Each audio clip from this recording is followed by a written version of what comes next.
না তাই থাকে।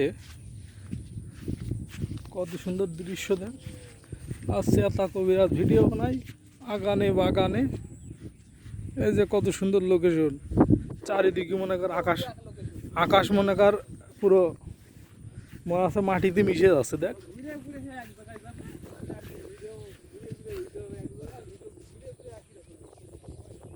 আকাশ মনে কর, দেখ মনে আছে মাটির সাথে মিশে রয়েছে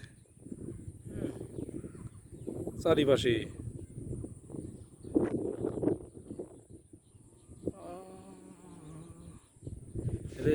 এই পাশের কি ইয়েটা আরো বেশি ভালো আসছে। এই যে ওই যে বেরোনোর সময় দেখলি, আহা হা হা।